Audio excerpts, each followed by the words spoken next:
Have you ever had a dream that you had you could you do you want you could do so you do you want him to do you so much you could do anything?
this is like a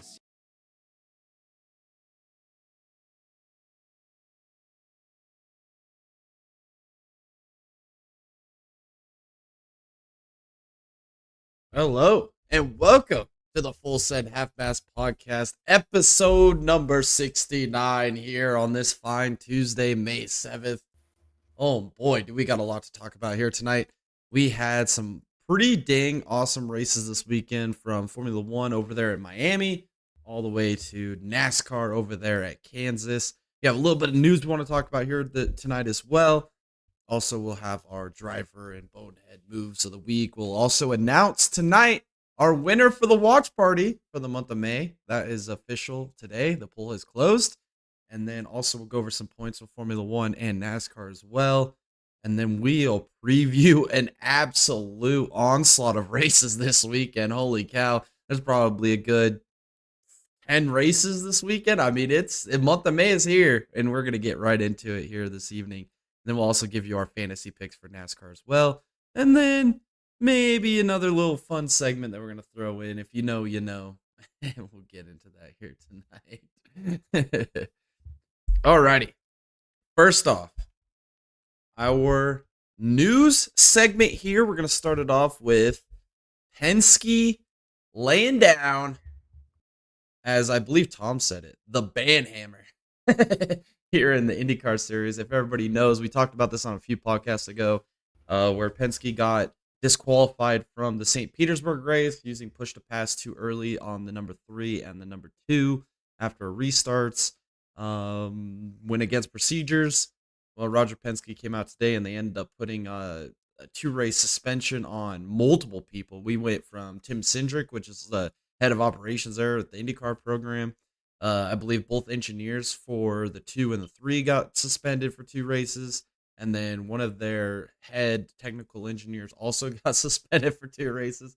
I mean, I think this is a dub move by Penske, especially considering everything that went on in that whole situation and all the misinterpretations of rules. Apparently, Joseph Newgarden went over. Integrity is key in IndyCar, especially when Roger Penske has such a big say in what IndyCar is now, owning Indianapolis, being a major influencer with the team in IndyCar as well, and having a little bit of ownership stake in IndyCar. I think this was a move that was necessary to ensure transparency, to assure credibility, keep your series alive in a way that doesn't show favoritism towards your own teams or any other specific teams on the grid. I think it's a dumb move by Penske. I really do. I mean, I think it's kind of controversial, especially leading into the Indy 500. They're going to miss, with the 2-race suspension, they're going to miss the entire month of May. All of these key players at Team Penske. So this is going to be interesting as they try to go and repeat their Indy 500 championship this year. Do you have any thoughts on this, Tom? Yeah, by the way, I'm Tom. I'm doing great. But anyways, Roger Penske, actually, huge respect for that and what he did there. The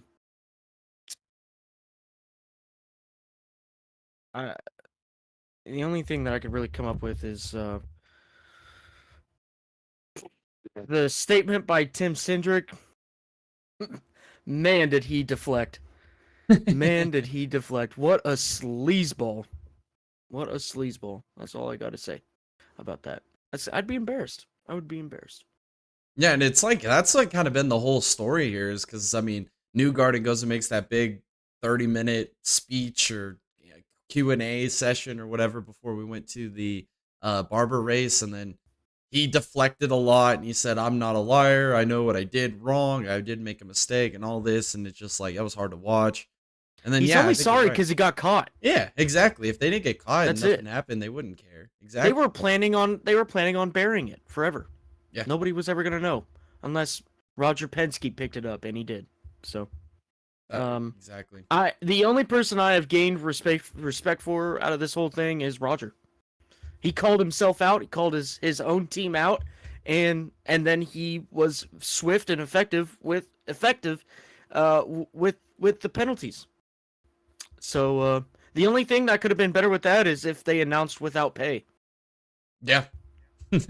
No, I mean you're not wrong. That's the only other way to make it better. But only thing I want to say about this whole situation though is that anybody that's in the Formula One FIA landscape, anybody that's in the NASCAR BDN landscape, take notes. This is how you keep integrity alive, and you don't cover up BS that happens all the time. We've seen it so many times all year long in both of those sanctioning bodies with so many situations, and one of them we'll talk about here later this evening with you guys as well. So if you guys watch that meme of the week on the intro of this podcast, you'll know exactly what we're gonna get into later here in this whole ordeal. But yeah, big dub by Roger Penske.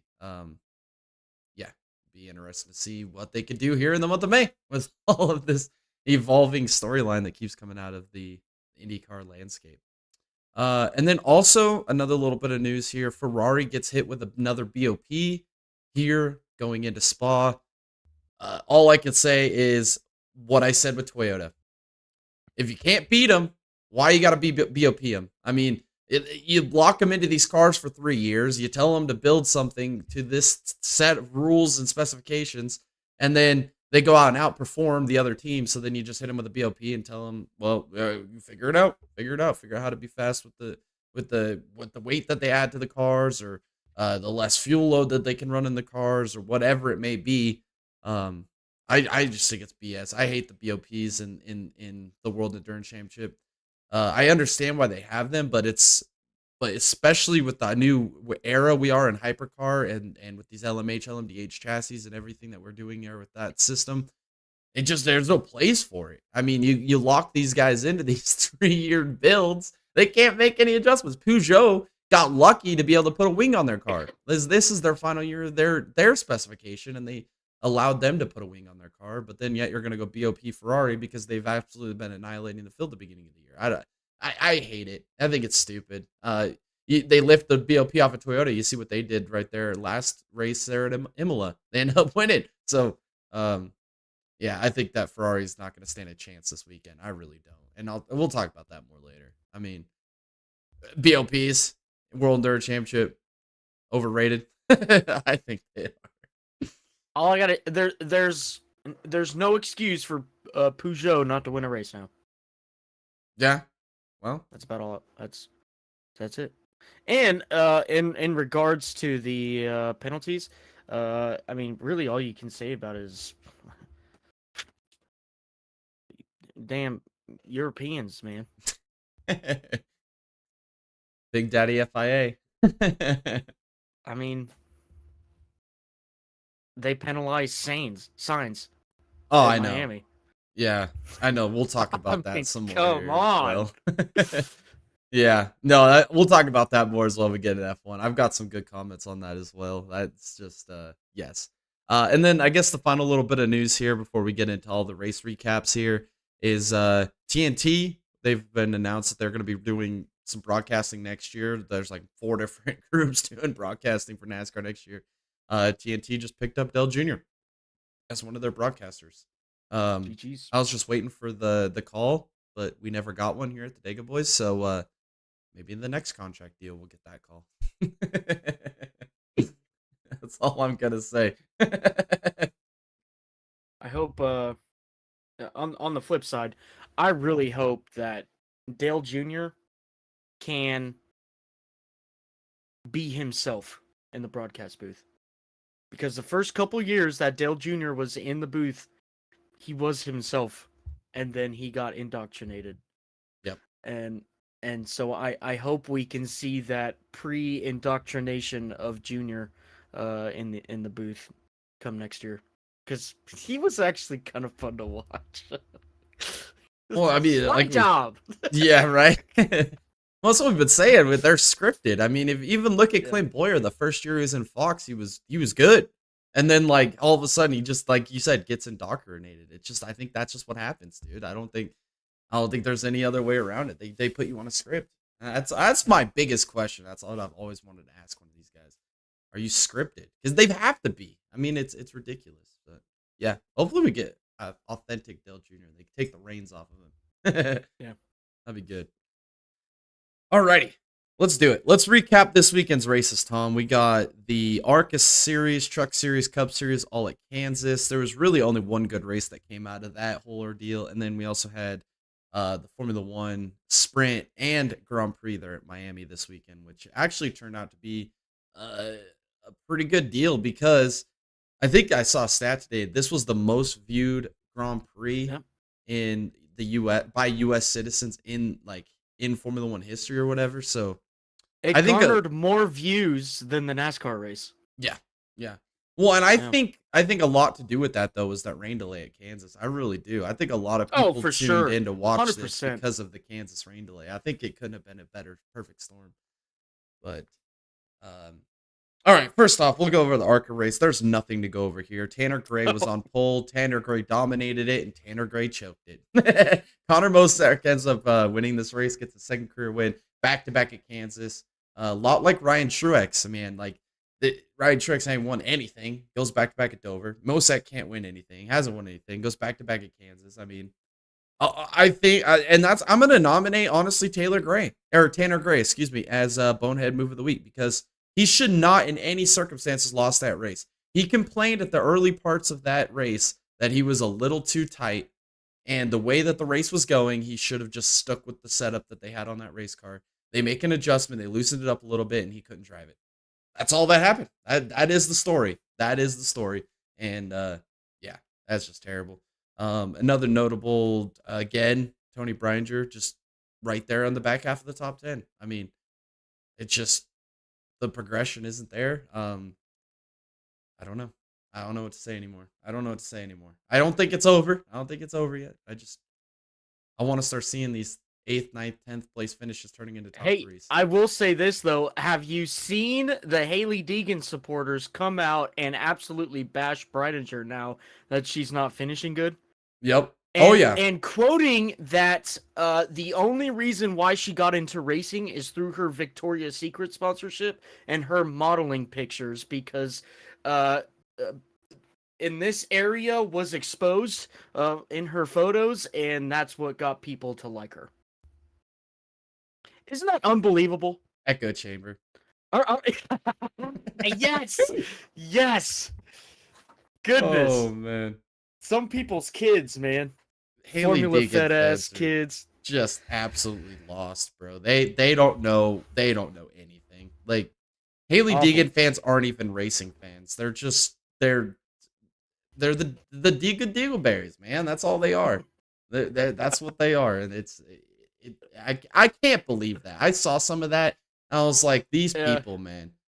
Literally. I was flabbergasted, man. I was like, kerfuffled over here. Yeah. And the funny thing is, we could get into it, but there's no point because it's not like it's going to make a difference. I mean, literally everything they said is literally echo chamber. It's literally the same thing from both sides of the board there. So, yeah, whatever. Whatever. Whatever. Yeah. All right. Truck Series race. I mean, this one was a little better than the ARCA race, but not by much. I mean, Chase Purdy qualified on pole. Really, the only incident of this entire race was Ty Majeski having a flat tire there on the lap 2, ends up getting into the wall. After that, it was pretty much a green flag race. Besides the stage breaks, we had Corey Heim, Zane Smith battling for both of the stage wins. They split them respectively. And then late in this race, I thought it was gonna be a caution with 23 to go, and was it Taylor Gray ended up having a tire go down when he got in the wall. It stayed green. Corey Heim goes on a win. Congratulations to Corey Heim. He gets another victory. I think that's back-to-back at Kansas as well. I'm trying to remember. No, Empfinger won the last year's Kansas race. Excuse me. Heim was one of the guys contending for it last year. But yeah, Corey Heim. Maybe early championship favorite here. Really turning up the wick here. Maybe got a little bit of a chip on his shoulder this year, and he's kind of getting the job done here right now in the Truck Series. Yeah. I don't think there's anything else to talk about in that race. I mean, it wasn't even really a good of a race. It wasn't even good. No. All right, and then on Saturday we had the F1 Miami Sprint race, which saw Max Verstappen on pole. Which usually he doesn't normally qualify on pole in sprint races, which I thought was kind of weird, but he did get it this weekend. We did have a big wreck. This is kind of notable here on turn 1 because Lando Norris ended up getting taken out here on lap 1. I think both of the Aston Martins got taken out in this. Lewis Hamilton was involved in it. Kind of it ended the race for both Aston Martins, ended the race for Lando. And then after that, it was basically the Max Verstappen show. He goes on to win the race. But the major issues here, and this is kind of the theme of the whole week here, are Kevin Magnussen, man. This guy is going to get banned from Formula One, dude. It's going to happen. He is absolutely testing his limits, man. Him and Hamilton were battling for, I don't even know, what was it, like P6, P7 at the time, P8 maybe. I don't even know. We're really irrelevant when it comes down to it. But Magnussen would get passed by Hamilton, and then he'd send it in on the inside, run him up the track, and run him out of the groove, out of track limits. And I think he got like multiple penalties in the sprint race alone for his actions. And I mean, honest comment right here, Jay. It says it all. Magnussen decided peace wasn't an option. I think that just sums up his whole weekend. He came in there like a nuclear warhead. Oh, man. I mean, driving for Haas. It's great, man. I love it. Dude, he's a great teammate, man. Like, if you remember Jeddah, like, he literally was, what was it? Hulkenberg was trying to get that final point there at Jeddah. And Magnussen literally built like a 45-second gap between his teammate and the rest of the field because he literally just parked it in front of the field for like 30 laps. Like, you had both of the RBs back there. You had both of the Alpines. You had both of the Kick Sauber cars. I mean, he had them all just backed up back there, and everybody was getting mad at him. And I mean, that's not even it, because he's had more issues throughout the season, more than you should even have. And I wouldn't be surprised if we see Magnussen get parked at some point during this season. Oh man, who is the Haas reserve driver? I can't even remember. It's Fittipaldi still. Oh, well, there you go. We might see I'm some pretty sure it is. action here in F1. Let me see. F1 Haas reserve driver. I think that's like the least valuable reserve driver spot in the entire grid, dude. Like, it's not even. Red Bull, Merck, Ferrari, McLaren, Aston, Williams, RB, Sauber, Haas. Oh, no, it is Ollie Behrman. It is Ollie Behrman. Fittipaldi is only there on some weekends because he's obviously full-time in IndyCar. Right. Well, that makes sense. Yeah, that's... Well, I mean, we could maybe see Behrman get some more opportunities in F1 with Haas. So that'd be... Behrman would be sweet to see. Yes, especially after that run he had at Jeddah. Speaking of Jeddah. Yeah.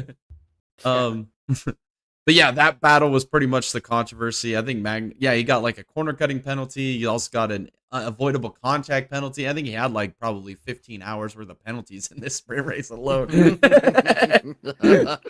Oh man.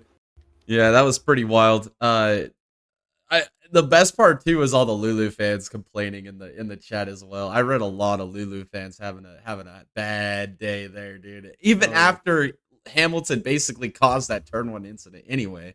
So it's like, I don't know. What are you going to say? It's like the same thing we said with the Haley Diggett fans. It's an echo chamber, dude. It's an echo chamber. Anything that... What did Alonso say? Oh, when he was battling Jolly and Palmer at Suzuka, and whatever happened on track, or was it Silverstone? Whatever. Jolly and Palmer didn't get the penalty from the FIA. Alonso goes on with this whole spiel, and then it's the iconic karma. He just says karma. And I think that's what we're seeing now with Lewis Hamilton. It's karma, man. 100%. How he treated his teammates throughout all the years, how he took rode his high horse throughout the years. Man, that's got to be a bitter pill to swallow. Yeah, I can't wait for the drama between him and Charles Leclerc. It's Charles gonna be Leclerc, terrible. Carlos Sainz just works. Like, neither of them have an ego, or like a big enough ego where it makes that relationship complicated. But now Leclerc has probably got more of an ego than Sainz. Now we're gonna have Leclerc's ego is gonna come out. Then we're gonna get Lulu's ego, and it's just, dude, it's not gonna work, dude. Look, Carlos Sainz can work with anybody. Yes. Lewis Hamilton can't work with a single soul. Yes. It's just who he is. I mean, he's just, yeah, he can drive okay, but like, I don't think he's that good of a driver as everybody puts him out to be. Lewis Hamilton has literally driven for a manufacturer that was in contention for a world title in every single year of his career, except for the first year at Mercedes and the last 2 years at Mercedes. Agreed. Yeah. No, I agree. I mean, he has literally had the golden horseshoe for years. Hey, and then when it gets bad, he jumps ship. Yep. Tell me what kind of a teammate that is. Not a teammate. Yep. Okay, I agree. Yeah, no, I mean, everything you said is 100% spot on. I wouldn't disagree with the thing you just said. So, yeah, you're right. And then for the results there in the sprint race, we had Verstappen wins it, Leclerc P2, Perez P3. And then on Sunday, the Miami Grand Prix. Like typical, Verstappen on pole. He checks out a little bit at the beginning of the race. I think he built over the Ferraris like maybe a couple second gap, and then eventually Piastri, which was my dark horse pick going into the week, he ends up driving up through Sainz as well as Leclerc, gets up into that P2 position, and he stayed right there in pace with Verstappen. I don't know how much Verstappen was sandbagging. I don't know. Maybe he was just controlling the pace. He had a hole in his floor. No, I'm talking about early in the race, the first half of the race. Oh, I'm sorry. Yeah, where he was just maybe, but Piastri was keeping pace with him. I mean, for the most part, I don't know how much Verstappen was sandbagging or not, but he was keeping pace. And then on lap 23, Verstappen hits that, what do they call it in Britain? The bollard or bollard? Bollard. Yeah. It was a cone, ladies and gentlemen. We're in America. But yeah, he hits the cone. And like you said, I think he did have a hole in his floor. Red Bull said he had a hole in his floor. Look, you could see it right here. Look at the trailing edge of the floor when he goes over it. Watch. Wait for it. Boom. Broken. There it is. Yeah. Right there. No, I agree. Caught 4K. Yep. But that brings out a VSC. Then we go back green again there. But Verstappen had just enough of a gap where he's able to maintain that lead over Piastri. And then he ends up pitting at through the next sequence. Piastri ends up leaping him to the lead. And then the lap that Piastri pits, it was maybe half a lap later. Then you see Magnussen again having some issues with Logan Sargent again. Oh, man. Magnussen absolutely just sent Logan Sargent. I don't think... Honestly, I watched this over multiple times, and when I first saw it, I was like, oh, it's just racing deal. And then I was like, oh, maybe Sargent made the mistake when they showed his onboard. But then, then you look at Magnussen's onboard, and it just paints a whole different picture there. I mean, that's the last thing Logan Sargent needed. And then Magnussen, dude, just absolutely stays there to the outside and makes the wheel contact. I feel like it was avoidable contact. I mean, maybe not like as blatantly obvious as a lot of other situations, but I mean, the reputation he had already built him through the weekend. I mean, I feel bad for Logan in this situation. I kind of do, man. As an American, right, who's watched American sports his whole life, but like mainly IMSA, look, this is European Formula Racing, right? I mean, technically the code is that Magnussen needs to back out because he doesn't...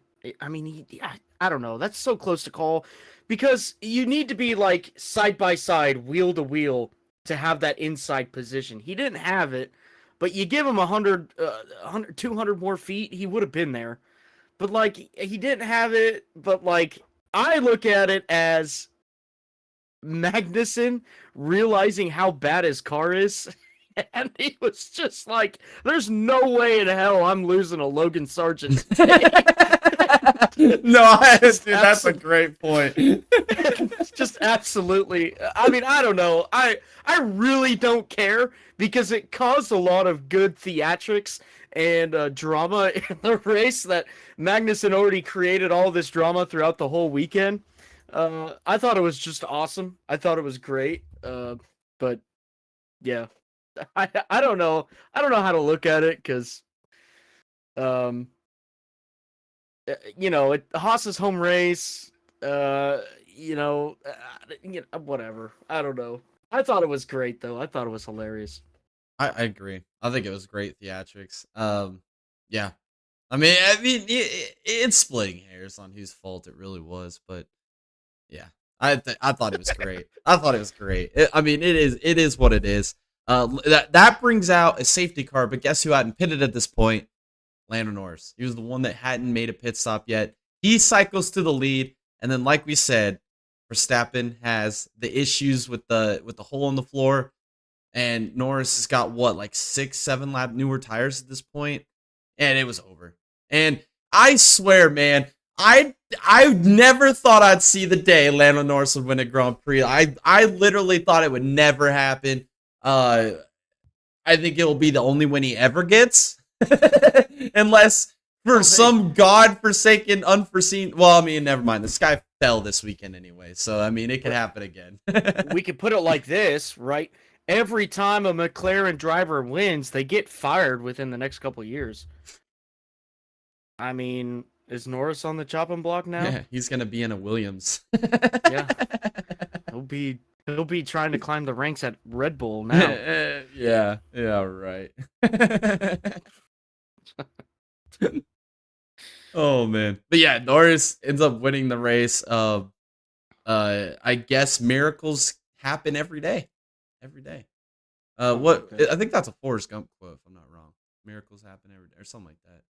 I don't even know. I don't know where I'm going with that. But yeah, Lando Norris ends up winning the race. Yes, Lieutenant Dan. Oh man, I don't know if I'm more like surprised that he won or more surprised on how much of a clown Zach Brown made himself look like in the paddock after that victory. He's up here. This is my home Grand Prix. I love this place. Miami. He's all jumping around. We out strategized them today, baby. We got one over on Red Bull, and it's like, God, dude, you're an idiot. My favorite was after the race when they went up and asked Verstappen, how much does this race affect you and your team since you didn't win this weekend? And Max said, or something along those lines, but Max said something along these lines of, if finishing P2 is a bad weekend, then I'll take it.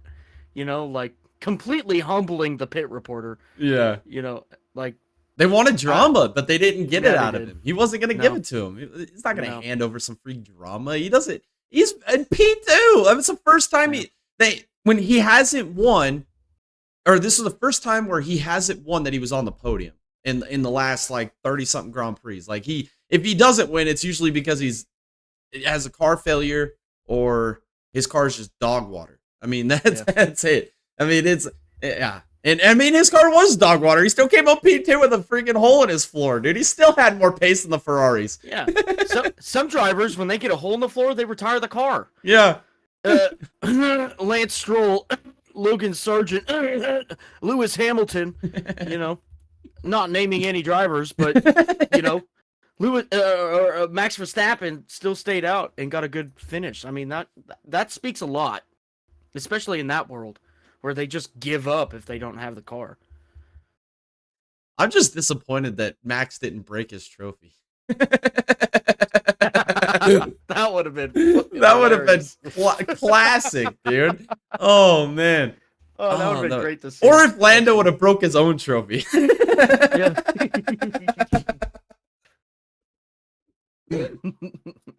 Oh, that's so funny, dude. And then ESPN, didn't they do an entire Sports Center episode dedicated to Lando Norris? I saw that. They have it posted on YouTube. It popped up in my recommended. It's an hour-long episode about Lando Norris's first victory in Formula One on ESPN. I'm like, goodness be, dude. Well, can you imagine if I don't know, Pastor Maldonado came out of retirement and won a Grand Prix? Do you think he'd get an hour-long segment on ESPN? No. Nobody but Lando. I know. What the hell was that? Oh man. And the thing is, dude, is what was it? I can't remember where I saw it, but somebody was like, I think that all of the what was it? All of the young American chicks manifested this victory into reality. Oh my god. I was like, you're probably right. I don't know.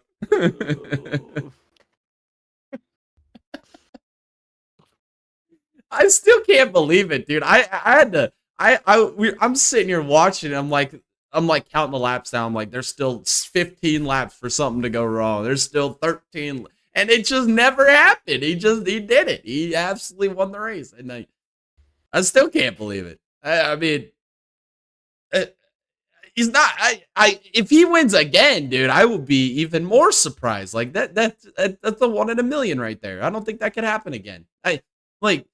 Can you get struck by lightning twice? Can you win the lottery twice? I don't know. Did you hear about that one Australian dude? He won like $1.2 million off of a scratch ticket, right? And so the local news company came out and and I just watched this, was like, okay, we need a reenactment of you scratching, a lottery ticket. So we could put it into the broadcast, And so he's like, oh, okay, let me go get one real quick. And he got one, and he's scratching it there, and they're videoing him, and he's scratching it, and he picks it up like this. Oh my god, I just won another 250 pound. I was like, holy shit, dude, that dude's lucky as hell. That dude is, yeah, no doubt. Another big chunk of money, while just trying to create some film for the broadcast. It's unbelievable. That's only happened to one person I know of. I mean, can it happen again? I have no Probably idea. Not. That sounds like some Donovan luck right there, dude. That guy, I swear, he has the best freaking luck. He can jump on top of a security guard's car and not get kicked out or anything, yeah.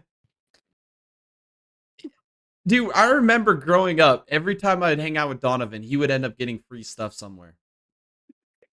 Every time. Didn't matter where we went. He was always going to get something for free. Like, yeah. But nonetheless, I'm sure he's probably not watching. But yeah, Lando Norris ends up winning this race. Podium, Perez and Verstappen, and then Leclerc on the podium, excuse me. Piastri did get the fast lap of the race. Didn't matter for anything, though, because he had that contact with Carlos Sainz, which is the next thing I want to talk about. The penalty for Carlos Sainz. He gets ran off the track. Well, let's back up. That's a bad way to say it. Piastri and Sainz are putting on a great battle. Okay, let's start off there. It was a great battle, hard racing. Maybe a little bit of squeeze by Piastri, maybe a little squeeze by Sainz in certain areas, but it was a great battle. And it was a battle that saved the second half of this race when there was nothing happening. Not a single thing was going on. And at the end of the day, Piastri tried to pull one of those crossover moves, misjudged it by just a little bit, and that's all that mattered. And he ends up getting his wing caught up underneath the left rear tire of Carlos Sainz, or maybe it's the right rear tire as he's trying to do the crossover. And end up having to come back in, replace the wing, and end up taking a chance at a solid top 5, 6th place finish with some great points, and turn it into like a 13th or 15th place finish. And Sainz kept begging them to investigate it. They finally did. They didn't give a penalty to Piastri, which I thought was the right call because it was just clean, hard racing. And then Sainz gets a penalty after the race. What did Sainz do? Like, I can't believe it. We get good racing, and then it's got to be penalized. We can't just have good racing. We can't have nice things. It's because the FIA doesn't like Spaniards. I don't think the FIA likes anybody, honestly. Well, I mean, the bulk of the penalties coming out right now is Kevin Magnussen and Spaniards. Yeah. You're not wrong. I'm just saying, the facts are there. All right. Yeah, I mean, they let let Lando get off scot-free at Jeddah when he jumped the start. I mean, they let Piastri get away with this deal. I mean, God, they let Logan Sargent trot himself onto the track every week, and that they let that slide. I mean, what are we doing? Oh man, I'm just waiting for the next penalty to come out. That like 3 days later for some other BS thing. I mean, I don't know. Yeah, they're gonna penalize Verstappen for littering the track with his floor after hitting the board. The cone. The cone, as yeah. Normal people would say. Yeah. Yeah, when we're doing an American Grand Prix, let's use American terms, please. Yeah. Can you imagine? With that being said, it's pronounced Honda, not Hondur. All right? That's all I got to say about that. It's not Las Vegas either. Or Hace. Oh, man. Yeah, Hace. Yeah, no doubt. Just saying. Yeah, just get it right. Yeah. We gotta, I think when we do an American Grand Prix, I can imagine if we had Crofty like saying, man, he's real loose off the corner. Honestly, it's needed. I think it'd be great. I think it'd be great too. Put Dale Jr. in the booth. Yeah, dude, Jr. in the booth for an F1 Grand Prix in Miami. Yeah, let's get him in there for Coda. That'd be great. Oh hell, damn! They put on there, but damn slot job on that son gun going through turn one. that would be mint. That'd be perfect. Yeah, Dell Jr. and Boomhauer be perfect combo right there. Oh man. Alrighty, points for the after the Miami Grand Prix weekend. We got in the drivers. Max Verstappen is at 136. He's 35 points ahead of Perez, and then 38 points ahead of Leclerc. And then in the constructors, Red Bull builds or loses a little bit of ground here this weekend to Ferrari, as they are at 237. Ferrari is at 189. Now it's 48 points separating the two, and then 113 back to the lone McLaren team, just hanging on by a whim. Went a long way there this weekend with that win by Norris. Oh man. Alrighty, it's time to talk about the Advent Health 400, the NASCAR, or I guess that series that races on Sunday with the Jesus Stone tires. Oh man, I'm never gonna let that one go. I'm never. It's a good one, isn't it? It was perfect. It fits. I mean, it's week in and week out. It's every week, yeah. Although this weekend there was some pretty good race. I'm not gonna lie. This was probably. You know what? Can I preface this real quick, Jay? I enjoyed it. I did too. It was a good race. Yeah. I would say it's probably the third best race we've had this season. I mean, we had Vegas. Yeah, Vegas was good. Bristol was the best. Bristol is like way out of this world. Yeah, nothing. I think Kansas is the second best race, and then Vegas. Yeah, I think you're right. I think you're right. That is a good order. The passing we had. Yeah. I mean, at one point we were 5 wide going across start finish line. I mean, you don't freaking see that anymore. Yeah. No, I agree, and I think Darlington has a good chance to work themselves up into that top 3 there this weekend, and I also think Charlotte does too. Charlotte's has been a good race the last couple of years. So, like I said, the month of May, the schedule's perfect. The only one that I'm gonna enjoy that's probably gonna be terrible, but everybody's gonna hate is probably North Wilkesboro for the All-Star race. But it doesn't matter anyway. So if you get mad about that race, what are you getting mad about? I mean, I'm just gonna watch it, just to see it, but I don't give a damn. We already know what they're gonna bring package-wise. Like, how could you get mad when you already know you already know Stradamus and predict it? But nonetheless, we'll get back into the race. Christopher Bell wins the pole. Denny Hamlin wins stage 1, but that battle between Larson and Chastain there in stage 1, mint. Absolute mint. I think the broadcast literally zoomed in on them and watched them for like 30 laps as they just continually swapped the lead back and forth. Like slide jobs, crossovers, side drafting, door banging. I mean, it was thrilling. I enjoyed the hell out of it, man. It was awesome stuff. But at the end of the stage, Hamlin ends up winning. I think Chastain and Larson just used each other up too much, too long there. They weren't saving anything. Both of them wanted to lead so damn bad. Hamlin just kind of just took it easy there, got by him there to win that stage. Also, stage 2, we saw an amazing move. What was it, 5 wide across the line? Chris Yes. Buescher, man, he threads Move of the the year. needle, dude. Holy cow. Move of the year. I mean, seriously, Dude. move of the year. He went in there. I mean, balls of steel. The door was closing too, and he was still going to it. And the door closed as he was going, like side by side, 5 wide across the line. Got a little bit of a door bang. Got it. Kept going straight and down into turn 1. And I mean, he passed everybody. Yeah. That was beautiful. He went from like 8th to the lead in like a lap. Like, it was unbelievable. I mean, I feel like if that was like a 15 sticker on that race car or a 4 sticker or whatever, Big Willie runs number 3 or a 7, that would have been the biggest wreck of the night. But good thing we had a 17 sticker on that baby. or a 10 from like 2015 Yeah. to 2018. Yep. 78 from last year. A 95 BMW sticker. Yeah, that's right. That's right. We could just keep going on and on.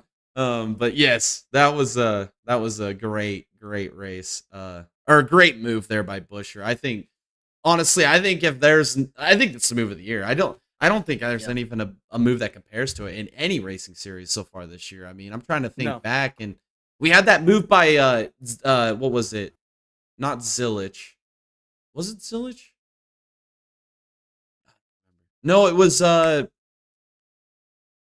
guy that runs the 20 in IndyCar at the Sebring race when he made that inside move and went by like 3 guys right against the wall there at Sebring in turn 17. Oh, I can't remember who that was, dude. Oh, it's gonna kill me. Anyway, I think that might have been Rasmussen. That was it. That move was amazing at Sebring. Yeah. I think those two were in contention for move of the year. I would also say at Sebring with the Acura. Louis Delatraz? Yes. Thank you. Oh, that crossover move he pulled on Bourdais. Yeah, that was fantastic. That was beautiful. That was literally textbook. If you were learning how to make a crossover move, look up that move by Louis Delatraz. I agree. And I'll take it back a little further here. Justin Haley and Shanvin Glizzy at Chicago Street Course. Yeah. His move there. I know that's last year, but like but still mind blowing. Mind blowing. Yeah, no doubt. Mind blowing. Yeah. So yeah, hopefully that might be a segment we have to do at the end of the year. We'll have to do like a little short with the best moves of the year and have them vote on it or something. I think that'd be cool. Hey, we're coming up with new inventive ways here on the Dega Boys every day. Every day. Alrighty. And then Buescher, like I said, that move put him in position to win the stage. And it checked off from the field, ended up winning the stage. And then we get to stage 3. And guess who has the 7 sticker in this race? That's the bulldozer himself. That's Corey LaJoie. He ends up absolutely TKOing old Jimmy 7-time or whatever he is now. I don't even know. Does that even matter? Who cares? But yeah, he just absolutely destroyed Jimmy Johnson, dude.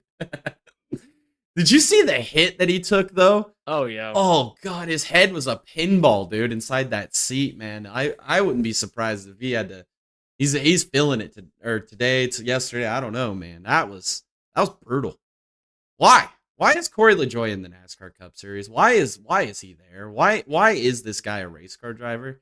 He is an absolute clown. And it's not even... Namesake. Yeah, that's true. And the thing that makes it even worse, though, dude, is like, I don't know if you listen to NASCAR Radioactive, but like everybody was complaining about Corey LaJoie in that race. like there was like 4 or 5 different radio transmissions saying like, that damn 7 car, what a waste of talent he is. But when are they not complaining about him? He's terrible. You know? I mean, for real, though, like, they're complaining about LaJoie, McDowell, and, man, they don't even complain about Chastain anymore. They complain about Hamlin. Stenhouse. Yeah, well, yeah, that's given. Well, I mean, it's Recchi, but, you know. But yeah, like, it's a constant now. Yeah. Well, didn't Recchi just... That's maybe some news we might have missed. I think Ricky just signed a extension. Oh yeah, contract extension. Yeah. Even with Kroger leaving. Yeah, that's crazy. So to me. maybe they got something in the works there. I think he should be sponsored by Cat Bulldozers or what is it, Dent Wizard, something like that. Yes, that'd be a or perfect spot. DeVilbiss. Yeah. Yeah. Yeah. Oh man, that would that'd be work great. Yeah, that'd be great. Maybe that's where we're going with that. But after that, it just turned into an absolute wreck fest there. I mean, we had a big wreck between Bubba and Bell and McDowell and Cindric or whoever the hell was in that one. And then I think Logano ended up going through the grass at one point. Burton's spinning out at one point. Again, same complaint as always. Where's the damn interliners? We tore up like 5 cars off the track because they're trying to get whatever. I keep bitching about it. NASCAR doesn't care. Teams obviously don't care. Hey, we should quit going to the Clash. We're wasting all our money going race to the Clash, but yet we don't want to invest in some interliners where we can not tear off the entire bottom half of our car every damn time we spin out. Stop it. You're talking common sense now. Stop it. Yeah. Just like these teams, man. They need more money. They need more money, man. Yeah, they're not making any money. No, they're not. They're making $0. Yep. It's zero. Yep. $0. Yep. Yeah, they're making so much money. You can't sense the sarcasm. They're not making any money, and this is a real problem. Yeah, we need to get them more money. If Rick Hendrick, Jeff Gordon, and Michael Jordan, and Denny Hamlin, and Jimmy Johnson, and Matt Cauley can't have 6 mansions on Lake Norman, then they're not living. That's not fair. That's not fair to them. That's not fair. You know what? At this point, shame on Walmart for not sponsoring a car or a team. Shame on Target. Yeah. You know, shame on Best Buy. We should not shop there. We need the picket billboards and we need to protest. Yes. Inflation's a real thing, man. They're spending a lot of money on these cars, dude. Burger King, Taco Bell, we need to protest it all. Yep. Whataburger, Zaxby's, Ford. Yeah. Ford can't even win a race. Yeah, Ford can't even win a race. All the money needs to go there. It's terrible. You know what? We need to even go after, iRacing. We need to go protest that. And we need to go protest, Trojan. Trojan condoms. The Astroglide. Yes. We need to go. Maypacks, Campacks, Adam all and the Eve. packs. Yeah. Big We Red. need to go protest. Yeah. Coke, Pepsi. Yeah. Well, not Coke, but Pepsi. Definitely Pepsi. Definitely Pepsi. Yeah. I agree. Yeah, it's just not fair. It's not fair. These You know what? We need to protest NASCAR because they're not giving their teams enough money. Yep. I agree. I agree. Yep. Yeah, it's not fair. Yeah, you guys really. I can't even say it with a straight face, dude. I can't. I sound like an idiot. Oh wait, I sound like everybody else. Oh man. All right, never mind. We could keep pounding that one down into the ground, but there's no need to. The money will be changing hands faster than we can. Here's the reality of it all. All right, everybody's getting paid. Yeah. They just put it on the books as a zero. Yep. Really think about it, guys. Ladies and gentlemen, really think about it. If you're a smart business guy, why would you go into the business of racing? Yeah. Why would you do it? Yeah. Why would you do it?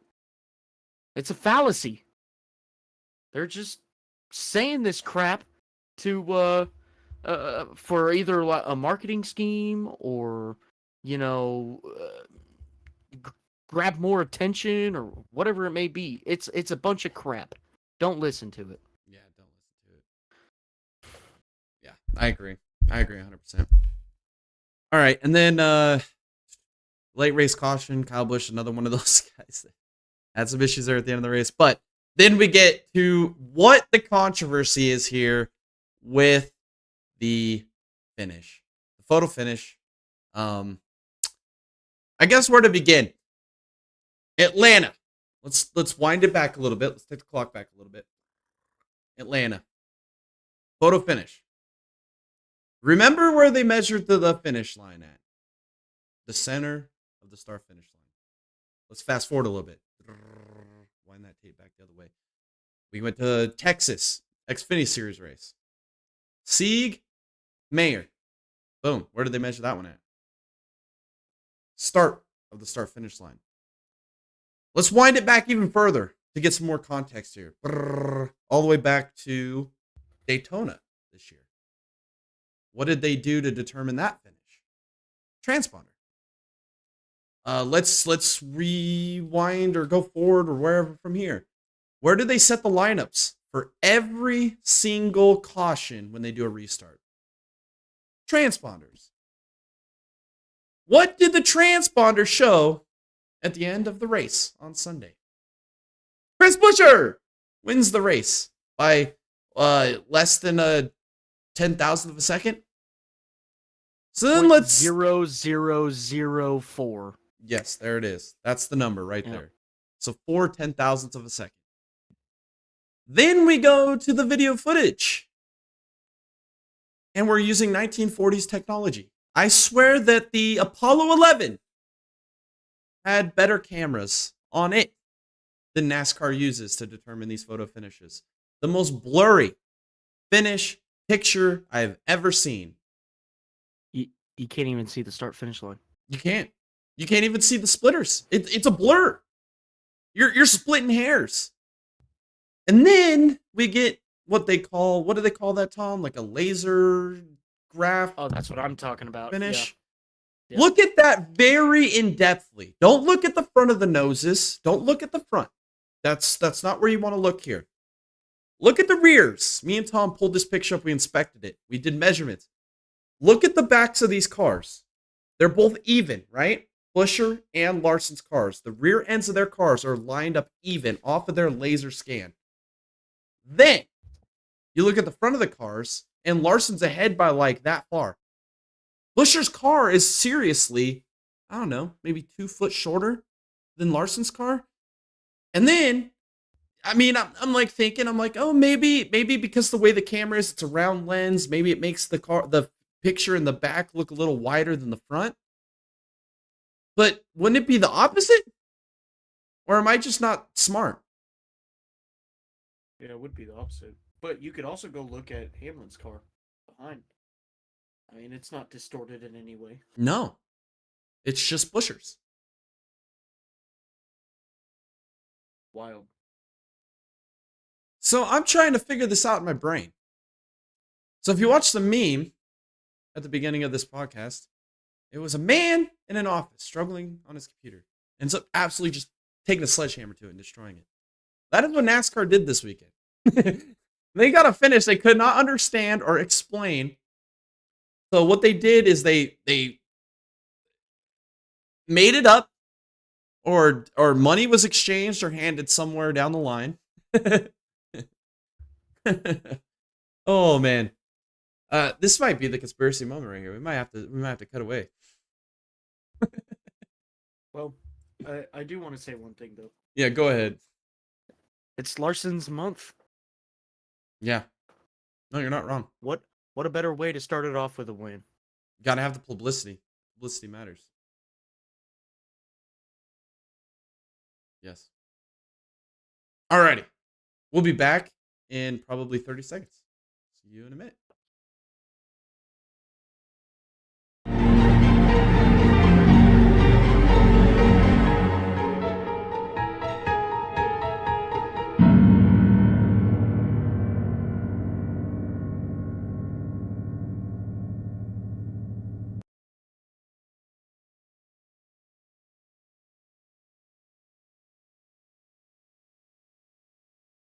Alrighty. My conspiracy moment of the week is NASCAR modified the footage. They could not have a situation where they have to keep re-navigating the rule book here with all of these controversial lineups and finishes. So they shrunk the picture to make it look like Buescher did not win that race. When in the end of the day, if we would have went by transponders, Buescher won that race. They couldn't let it be a thing. They couldn't let it happen. All right.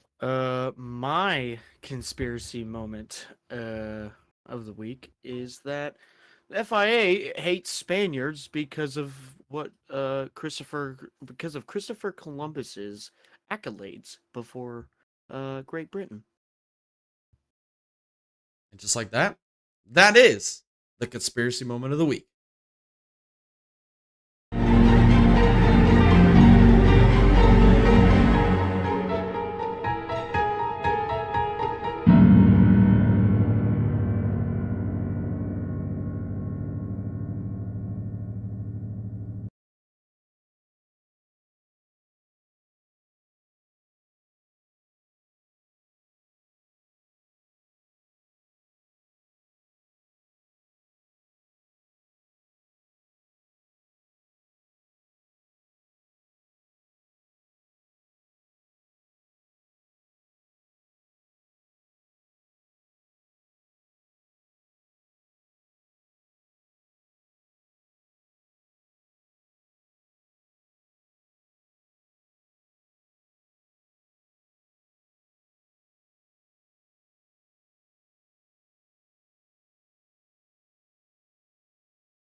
I forgot to unmute the mics. My bad there. Yeah, repeat what you said, and then I'll go back to what I said. Okay. Well, I just got this, notification. And this is from Brad Morgan, the NASCAR Cup Series managing director. He said, and I quote, "We do not go off the accuracy of a painter that paints a line on the racetrack. We have a laser line that is pencil thin." So why do we even have a start-finish line at all? Why do we even have a camera on the start-finish line? Why does it even matter? Where's the line at then? If it's just some imaginary line that some dude sets up at the beginning of race weekend with discrepancy, there should be no discrepancy. It should be a consistent placement on where this line is at week in and week out. This is where we get into the gray lines, the gray areas of finishes, which mean the most out of a whole race weekend.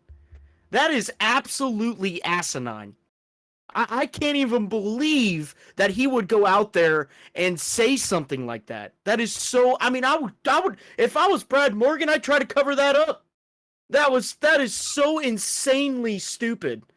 What I just and this is from Sirius XM NASCAR Radio. They did an interview with this guy, a live interview, and he said that. That is insane. Is that not insane? Am I just like in my own world here? Is this? No. This is so stupid. Yeah. What's the point? What's the point? Why do we even start the race? Why do we even have a green flag? Like, why do we even have a restart zone? Unbelievable. It's terrible. It's terrible. I think Buescher won this race. I really do. I've looked at the footage. I reviewed it. Buescher won this race. His transponder says he won the race. I know how me and Tom feel about that whole Bobby Pierce Hudson O'Neal event that happened last year. Robbed, right? But the only thing I'm gonna say about that though, and what most short tracks get right, 99.9% of the time, that was the one oddity that we had, is they go off of a transponder. The transponder's put in a certain location every single week. Same spot. Yes, you can fudge it a little bit if you move your transponder over back a little bit wherever it's supposed to be mounted. But we're the top echelon of stock car racing. You can't tell me we can't have a specific mount or a rule where that thing has to be located. And let's just go off of a damn transponder. Where the transponder picks it up, that's where we're at. I don't care. This whole imaginary line that Tom's talking about, or this whole, I don't even care about the painted finish line because obviously it doesn't matter, right? Like It doesn't matter. It doesn't matter. But if we have a consistent transponder mark at every single track, or at least every race that we go to that specific track, it's at the same location. Who cares what the video footage shows? Transponder should be the ultimate goal. It should be the ultimate place. And I think we could have 100% discrepancy on finishes of races and whatnot. And we need to get rid of a damn button controlling this BS too. Because that is what gets me too. It's all off of a person pushing a button, and it's when he pushes the button. It's not when the lights come out or anything like this. This whole 1940s technology is just stupid. Why are we even using it? Like, it's 2024, dude. We're the top echelon of stock car racing. We're using 1940s technology, and we're using people to control things. What is going on? What is going on in NASCAR? What is going on? This is ridiculous. What a failure. What an absolute failure. BDN, man. They just continually step on you, man. Like, being a NASCAR fan is terrible. It's the worst thing in the world, being a NASCAR fan. And then they go out and say that the start finish line doesn't mean anything. We got a laser that's pencil thin. But then they show the damn photo finish line at the photo finish. Like, it's just put on me, dude. It's fake. It's literally like we're in an alternate reality. It's turning Hollywood, man. It's turning Hollywood. Dude. Basically, it is WWE. NASCAR is WWE now. It is what it is. It's not even a real sport anymore. It's WWE. It's fake. It's fictional. It's scripted. It's not even racing anymore. You want to watch real racing?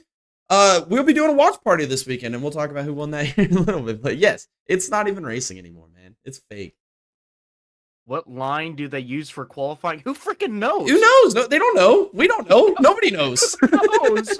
We got the freaking managing director of the Cup Series telling them that the freaking start finish line doesn't even matter. It doesn't matter. But they used it at Atlanta, and they used it at Daytona. What is it? And how many of them are there?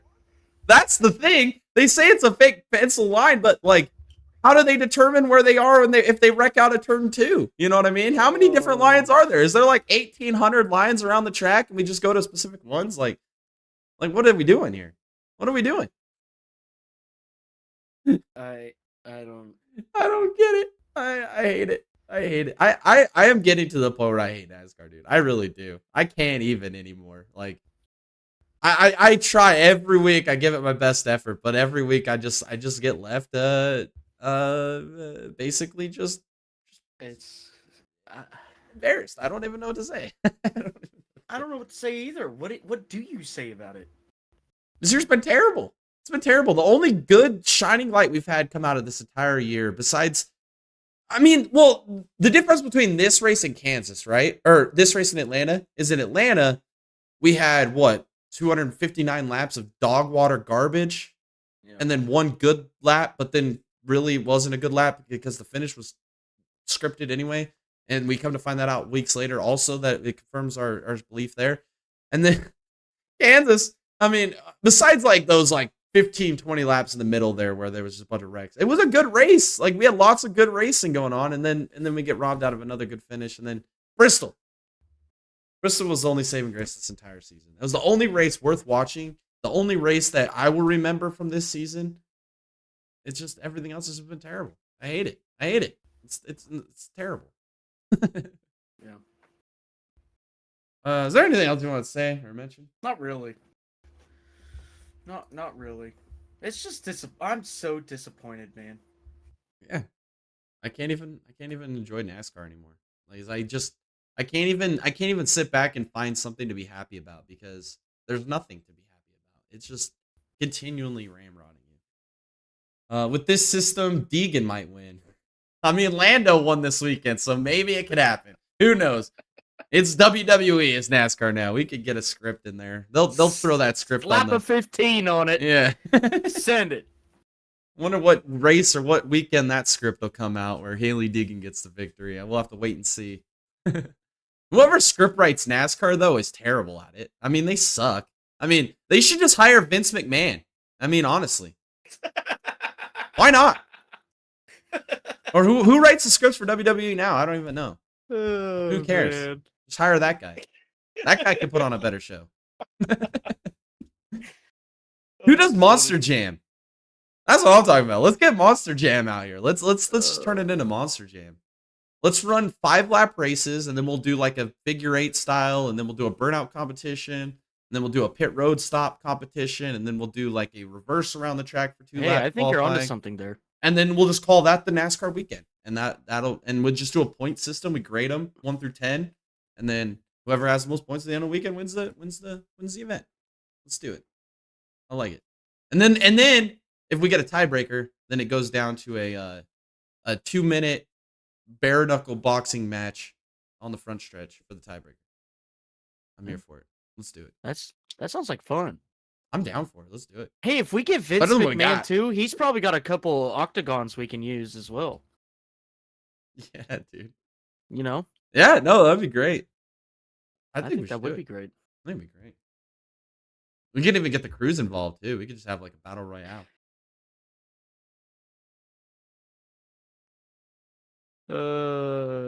Following the Titanic script. Yes. Oh man. Oh man. NASCAR is a sinking ship. Sinking ship. Alrighty. Cup Series points after this weekend. We have Larson still in the lead, 29 points out of Truex, and then 55 points ahead of Elliott. We'll talk more about the cut line and stuff when we get past the summer months. I mean, once we get into like June, probably we'll start talking about the cut line, but it's still early. Drivers of the week, I'm going to nominate Daniel Ricciardo, P4 in the F1 Sprint. I think this is the best finish he has had all season and will have all season. So I'm going to give him some credit for that P4 there with the RB, Visa, Cash App, Coca-Cola, Trojan Man F1 team. And then I'll nominate Caden Honeycutt for P4 in the trucks. I think he had a chance there early in that race where he was up there in like P2, and it was like, dang man, he might actually win this race. So him to get that top 5 finish was good for him. And then obviously I'm just gonna nominate it because I don't think we'll ever see it again. I think this was a fluke, and we gotta just give him his little 1 week of fame here. We'll give it to Lando Norris, finishing P1 in the Grand Prix. I know he's gonna win the pole, so I figured might as well just throw him in there, you know. Give him his little week of clout here. And then Bonehead of the Week, we're going to give it to Tanner Gray for choking the ARCA race. Should never have lost this race. That's pure driver error, purely making an adjustment that never needed to be made, and then ends up throwing it away. So, sorry, bud. He sucks. you choked it. And then I'll nominate Kevin Magnussen. I was going to nominate him for the wrecking of Logan Sargent, but I think I should just nominate him for being an absolute. What did you say earlier? Or what was that quote that summed it up the best? I can't even remember what you said. I don't know. Torpedo. Yeah. Torpedo 2.0. Yeah. Him and his 15 hours worth of penalties he accumulated this weekend. We'll see if he gets a ban sometime here in the near future. And then obviously Corey LaJoy bulldozing Jimmy Johnson. That's another Corey LaJoy moment for the ages right there. That'll sum it right on up. Alrighty. He goes home at night and he's like, "Hey, Dad, did you see that?" You know, he's gotta be proud of it. He does it all the time. He's terrible at this point. I wonder if the script writers are paying him to do this. At this point, how is he retaining sponsorship? Well, he's paid by NASCAR. Yeah, but damn. Like Hendrick, I think is paying him as well. Like he is basically the 5th Hendrick driver, or like there's some backdoor thing or something that. Yeah, backdoor for sure.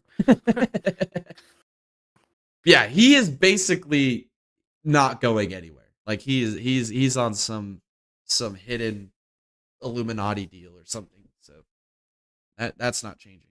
But yeah, we're gonna nominate him again. All right. We're going to preview the races for this weekend next to round out this episode here tonight. We got the Truck Series, Xfinity Series, the Cup Series, all at Darlington. IndyCar, Indy NXT this weekend at Indianapolis for the road races there. And then we also have the World Endurance Championship for the 6 hours of Spa. And then we have the IMSA Series, the WeatherTech Series, the Pilot Challenge Series. I think we also have Super Trofeo as well as MX5 Cup at Laguna Seca. This is a great weekend there at Laguna Seca. I can't wait for it. So we'll preview all these races for you here now. Some notable entries this weekend in the Truck Series. We got Kobe Howard in the number 1 Tricon truck. KFB's back in the number 7 Spire truck. Ross Chastain in the 45 Niche truck.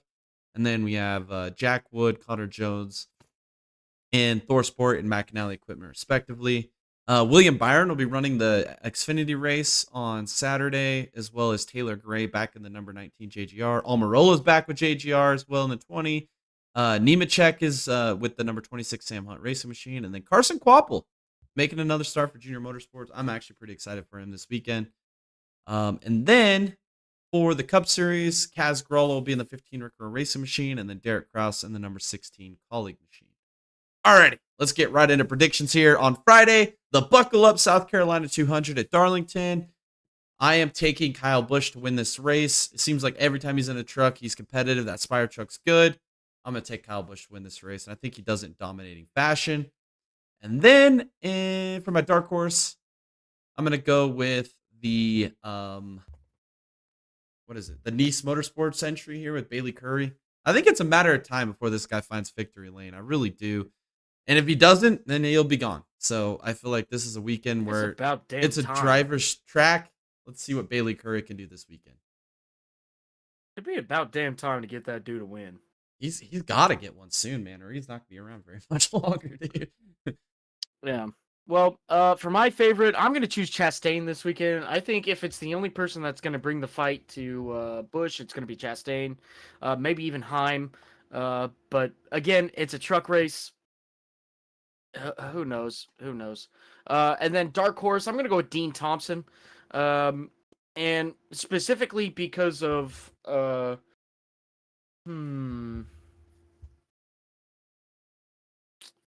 leave it alone. Actually, I'm just going to go with Dean Thompson. Yeah. I mean, I think him and Curry are kind of in the same little dilemma here. They both have got to find victory lane or they're going to lose these rides. Well, Dean probably could have won a couple races last year if it wasn't for a specific car. Yeah. Yeah. I agree 100%. Honestly. he was bullied last year by that Ford Performance Machine. Yeah. Yep. If you know, you know. Yep. Alrighty. And then on Friday and Saturday, respectively, we got 2 Indy NXT races at the Firestone Indianapolis Grand Prix, race 1 and race 2.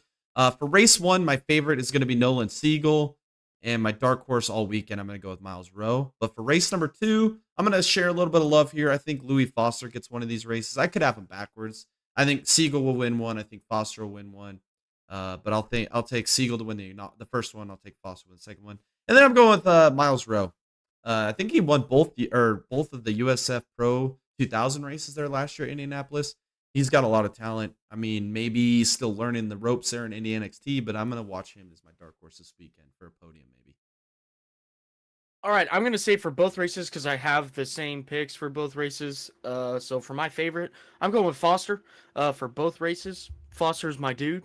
It's a breakout. It needs to be a breakout year for him. Currently P3 in points with Abel and Siegel in front of him, and he just needs to do better. But I am a Foster supporter.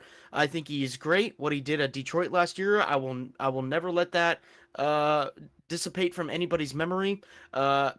Broken upper control arm, still went on to win pole at Detroit race 1, and then got dumped going down into turn 1 both races. So with that being said, that's why he's my favorite driver. That's why I'm choosing him. I still think he's a great driver. I still think he can be a championship favorite this year. So with my dark horse, though, I'm going to go with James Rowe, who is currently P8 in points. And I don't know. I need a dark horse to root for. I'll start with James Rowe. It's not a bad pick with James Rowe. I think last year in the second Indianapolis race for NXT, I think he finished on the podium in that race. That's not a bad pick this week. I don't remember, unfortunately, but Yeah, I think it's a good pick. Alrighty. Next we're gonna preview Saturday's World Endurance Championship, Total Energy, 6 hours of Spa-Francorchamps. Oh man, this could be a great race. I was going to originally take Ferrari. Ferrari was my pick. Ferrari's been so good this year. They really have been really dominant. But we saw what happened to Toyota at Qatar after they got hit with that BOP. They were the dominant car last year. Got into it with the BOP. They were non-factor at Qatar.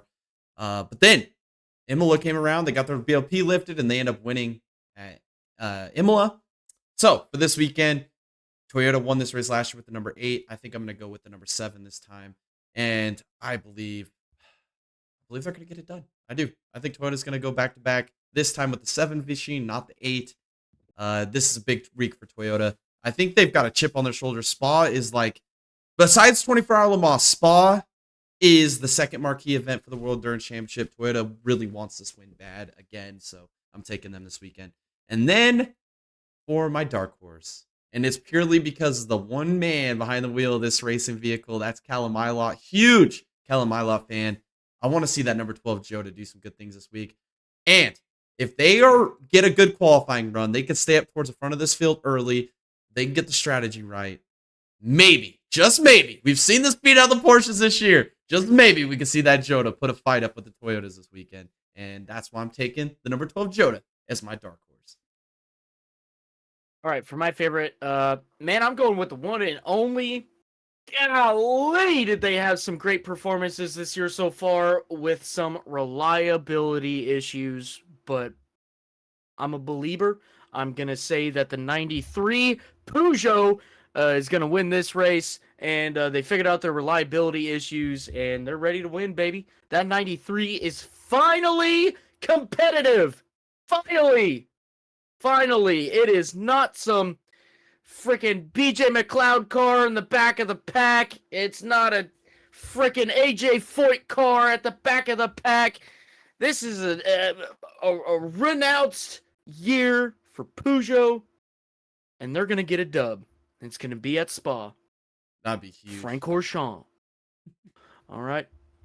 I'm probably hyping up everybody for no freaking reason. But I'm a believer. So, and then for my dark horse, I'm gonna go with Jota too, the number 12 car. For literally word for word, hammer hitting the head on the nail. I mean, number 12 Jota. Let's go Callum Ilott. Hell yeah, Callum Ilott. That's the man right there. And then taking it back to the LMGT3 class as well in the World Endurance Championship. I believe that the number 46 BMW is going to get the win, and I'm purely just piggybacking off of this whole Valentino Rossi experiment, and oh boy, has it played out. This guy transitions from 2 wheels, racing in MotoGP, goes over to run 4 wheels. He went to what really cemented it for me, and where I knew he had the talent is when he took that GT4 car over to Bathurst at the 12 Hours of Bathurst, and he not only ran in the top 3 all day. He had a chance late in that race to win it for him. I think I'm a believer. And if he could do it at Bathurst, he could do it at Spa. I'm taking the number 46 BMW. And he's got great teammates with him as well. I think they're going to get the job done this weekend in the LMGT3 class.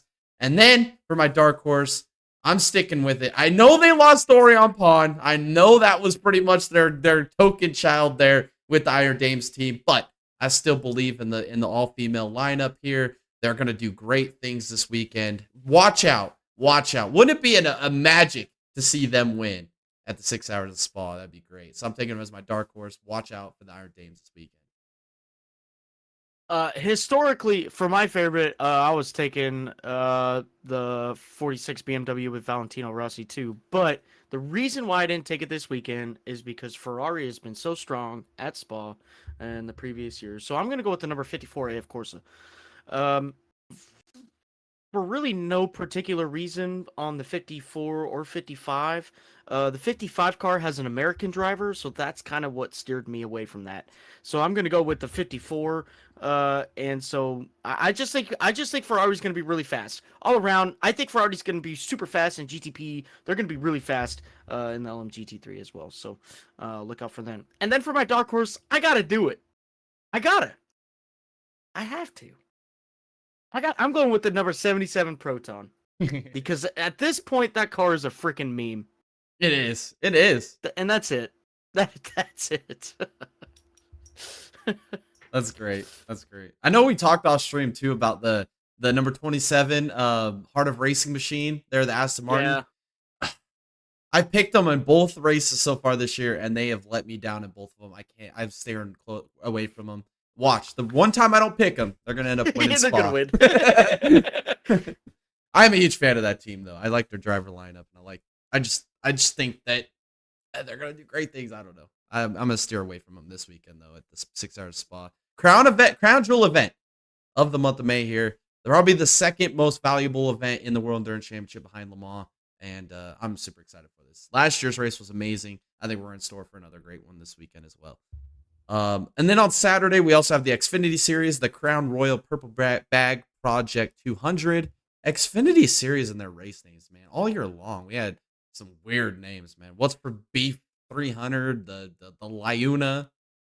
I mean, what other names have we had? I don't even know. We've had some weird names. But nonetheless, I'm going to stick with it. This is his best track. I'm a homer. This man is going to win. It's going to happen, man. I'm going to be able to rejoice and celebrate at my TV one of these Saturdays, and it's going to be this weekend, baby. Old Sheldon Creed, he's going to finally win a race, and it's going to be at his best track, Darlington. He's going to do it this weekend. I've got all the faith in the world, and it's going to be a happy, happy Saturday for me when he gets the job done. My dark horse, though, I know me and Tom talked about this. I might have sniped this one away from you here a little bit here, Tom, but I think this is completely fine. I think this is a great dark horse pick. This is a driver's track. This man is a driver. This guy is going to get the job done. And no matter what circumstance you put in front of him, I think he's going to be up front all day long. But I think when it comes down to the end of this race, I think that equipment just isn't there. I feel like he is kind of carrying it a little bit on his shoulders. I'm going to take Parker Kligerman as my dark horse. I think you're going to see him in the top 5 at the end of this race, with maybe even a chance to win. You never know. Absolutely. Man, that's a stacked lineup right there. Okay, I changed my picks a little bit here to kind of spread the love. But my favorite for the Xfinity, I mean, it's really hard to deny this man's speed. He's fast in Cup. He's fast in Xfinity. It's Byron, man. Byron's going to be up front. He's going to lead laps. He is going to be a contender to win this race unless something crazy happens to him, which it probably will.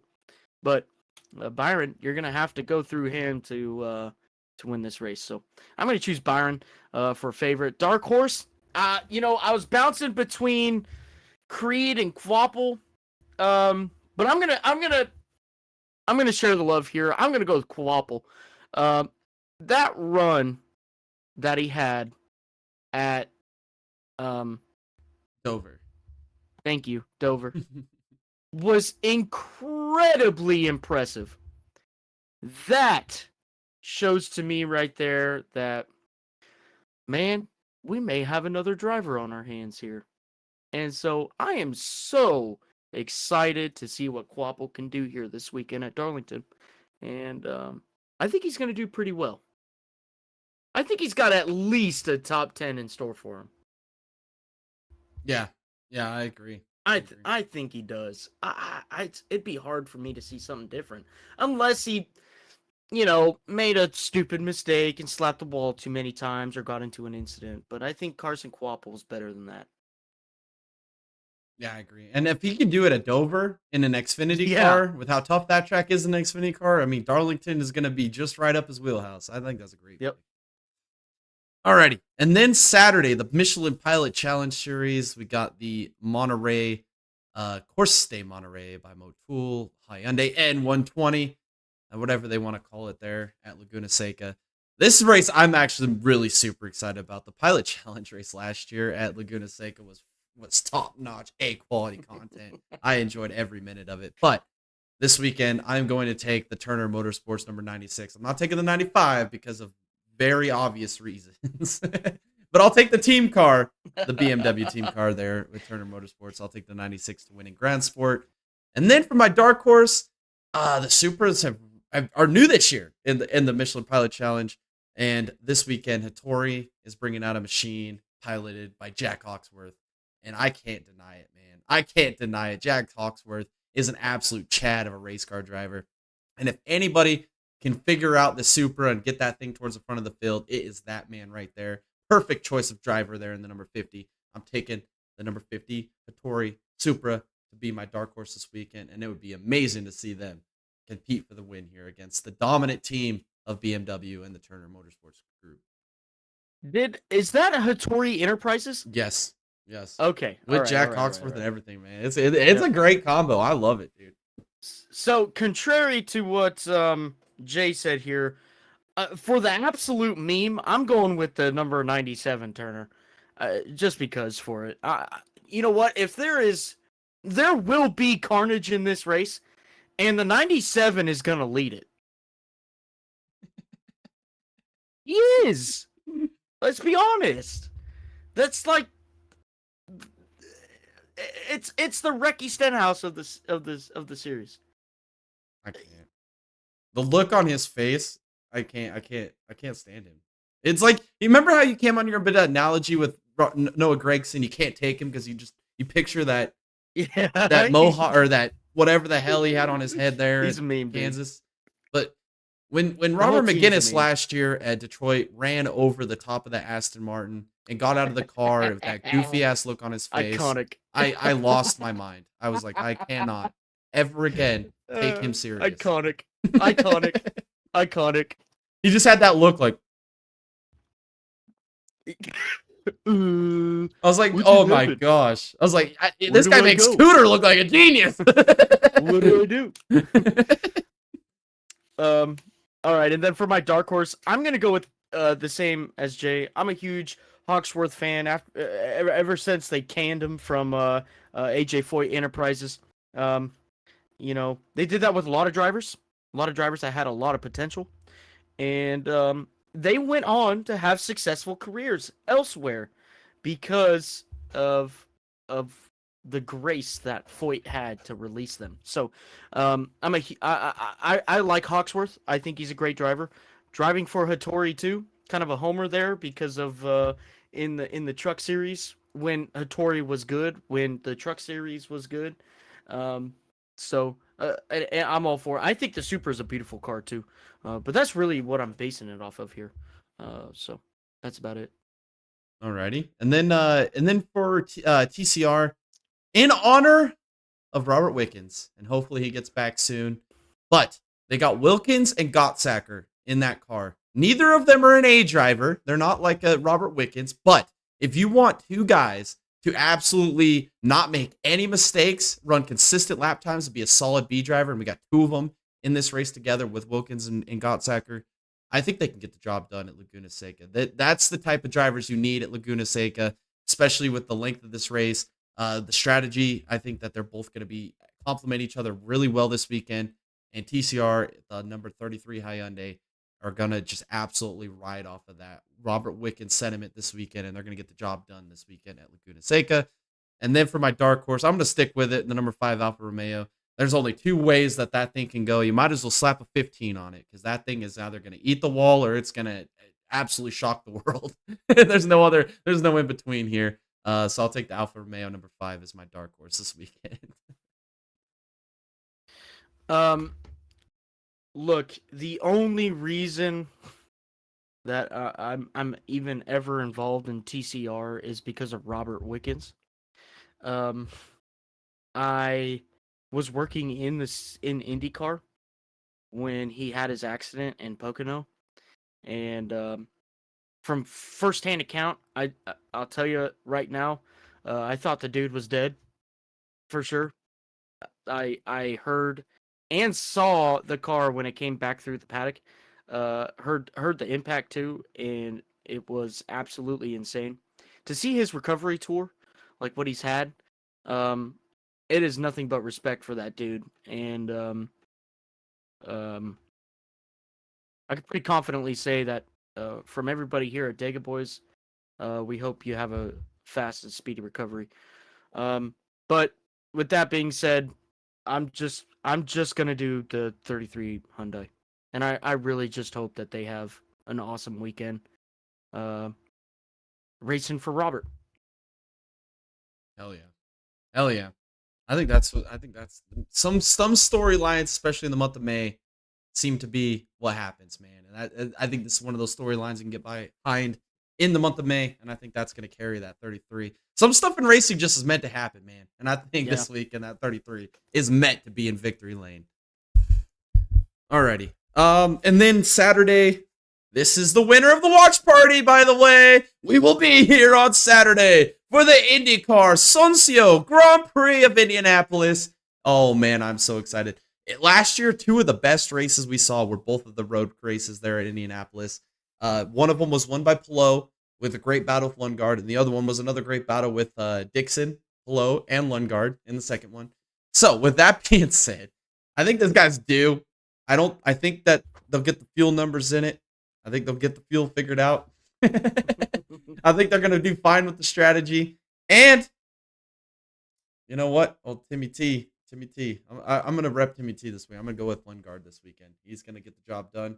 He's going to win this race and put Ray Hall, Letterman Lanigan back in victory lane after what the last one was Lundgaard. So why not Lundgaard again? I think he gets the job done. I think he qualifies on pole, and I think he gets the job done again. And I'm here for it. I know Tom, especially this offseason, was really high on Lundgaard, and I think he's going to get the job done this weekend. So let's go Lundgaard. And then for my dark horse, I've been really impressed what he's been able to do with Meyer Shank Racing. I mean, Meyer Shank Racing was a shell last year, even the year before. I mean, they've just been nothing. But Rosenquist leaves Arrow McLaren, goes to Meyer Shank, and just has a second lease on life. I mean, just a second career resurgence. That's what happens. That's what happens when you leave McLaren. It's unbelievable. And he has literally been in contention in every single race this year. I mean, not winning pace, but top 5 pace, even top 3 pace on most race weekends. Why not Rosenquist this weekend? Kick off the month of May in the right footnote here with Meyer Shank. Why can't he win? Great dark horse pick for me. Felix Rosenquist. Yes, high on Lundgaard. I chose him to win at Toronto. He won at Toronto last year and just absolutely turned it up. Put all of the Ray Hall drivers to shame. And next big thing, I think, if he can get just a little bit better equipment. But I'm going to share the love here this week because I'm going to go with my other favorite driver, I guess you'd say. I really only follow 2 drivers. It's Lundgaard and Palou. And I'm going to choose Palou for my favorite this weekend. Because it's freaking Palou. That's why. And then for my dark horse, and I might be reaching here a little bit, but I really do feel like Ray Hall in its entirety is really turning around at the helm of Lundgaard. But I think Ray Hall is getting a little bit a better race performance. And so I'm going to go with Ray Hall. It's a great track for him, too. Indy GP has historically been a pretty good track for Ray Hall. And whether it's because the team hasn't figured out or with strategy set up, whatever it may be, I think we see Ray Hall contending for a top 5, maybe a podium this weekend. So I'm going to go with Ray Hall. I think that the entire RRL team is Wamp's redemption. They lost. Ray Hall finished second. Except for Fittipaldi. Well, except for that Fittipaldi. Dude sucks. Yeah, he's terrible. Absolutely terrible. Because Lundgaard finished second in the first race, and then Ray Hall finished second in the second race, respectively to the top 2 drivers over there at Ganassi. I think that they've got a chip on their shoulder. That's a great pick this weekend. And then on Sunday, we got the IMSA series, the Motul Course de Monterey, powered by Hyundai. And last year, this race was a freaking banger from start to finish. We saw a lot of those Porsches have issues and wrecking into each other, but that was just phenomenal. But the number 01 Cadillac got it done last year with Van der Sander and Bourdais. So I'm going to stick with that sentiment, but I'm not going to take your winners at Sebring. I'm actually going to go with my boy, Pipo Derani. They got to find victory lane eventually. I mean, they barely lose Le Mans. They have issues there at where Pipo ends up putting in the wall at Sebring. Oh man, I think it's and then at Long Beach, I mean, they really didn't have the pace, so I think they get the redemption this week, and they end up winning this race. They go back to victory lane in the IMSA series, and your defending champions find victory lane, the number 31 Action Express Cadillac. And then my dark horse, I love it. I'm sticking with it for the rest of the year. This is gonna be my dark horse pick every single race, Yeah. no matter what. I don't care. Proton, baby. Let's go, Proton. Let's get some stuff done. And not only are they a dark horse, they have improved so much in their tenure in IMSA. It's been unbelievable. They were dead last every week. They moved up to getting into the top 6, 7, and now they're a threat for the top 5 on a weekly basis. It's an unbelievable story here out of Proton. Let's take Proton this week as my dark horse. All right. For my favorite, I'm gonna choose it week in, week out. It's gonna be the number 2 caddy, specifically Bourdais, because he's my dude, and it won't change throughout the whole year. It won't. And same goes for my dark horse. It's gonna be the number 5 Proton. It's not gonna change throughout the whole year. Impressive results. P4 at Daytona, P4 at Sebring. I mean, I didn't. Where'd they finish at Long Beach? Do you remember? I think it was like 6th. Or maybe 5th. Doesn't matter. Yeah, it doesn't matter. They're still competitive. That is the point. They are the outcast of the IMSA GTP series, and they are turning heads. That right there is impressive. And I kind of think of this, Jay, as let's go back to our college days, 2015, 2016, 2017. I was a huge McDowell fan. I thought he was the freaking man. And I kept saying, watch out for McDowell. Watch out for McDowell. It took a little bit, okay, with a lot of persistence from McDowell and myself of convincing others to follow McDowell. He's a regular competitor now. I compare Michael McDowell to this Proton team now. In a couple years' time, this Proton team, they will be fighting for championships. Yes. No, I agree. It's a matter of time, man. It's a matter of time. And excuse me. And I think also them taking that step up to the World Endurance Championship has helped out a ton with this team. All the extra information they're getting, I think you're right. I think we're going to see great things out of Proton. And then for GTD Pro and GTD, we'll go through these real quick. In Pro, I'm going to take the Miller team, or the number 1 Miller team, because of Snow, Sellers. They've been on point. They switched up to GTD Pro this year, and they've really they've been competitive. They just haven't had that winning pace yet. Why not this weekend? I'm going to take them as my favorite. And then for my dark horse, I'm going to take the number 65 Multimatic Ford team. They can keep the dang rear tail pieces on them. They can keep the spoilers mounted. They can keep the deck lids on them. I'm a huge fan of Jordan Hand. I think he is an exceptional talent. I wish his NASCAR career would have went along a little further. Didn't get with that Rick Ware Racing team. I think he could have done some great things in the Cup Series and even in the Xfinity ARCA or Truck Series. It doesn't matter. He's a great driver, so I'm going to take them as my dark horse. And then in GTD, I'm going to go with the number 12 Vassar Sullivan. They're coming off of that win that they had there in the pro class with Thompson at Long Beach. I think they just back it up again, go back to victory lane. And Vassar Sullivan, they're the track house of IMSA, man. You can't hate them. You got to love the energy, man. I love it. And to note, the driver of that car, he was a spotter. And now he's driving the car to victory lane at Long Beach. Like, it's just a great story. I'm going to pull for them this weekend. And then, obviously, like Tom said in the World Endurance Championship, I'm going to go with the number 55 Proton team. They're a meme. It's a meme. They're going to do it again this week, and they're going to find a way to find a good performance here at Laguna Seca. All right, for both my Pro and Am for favorites, I'm going with Vassar Soli. I mean, come on. They are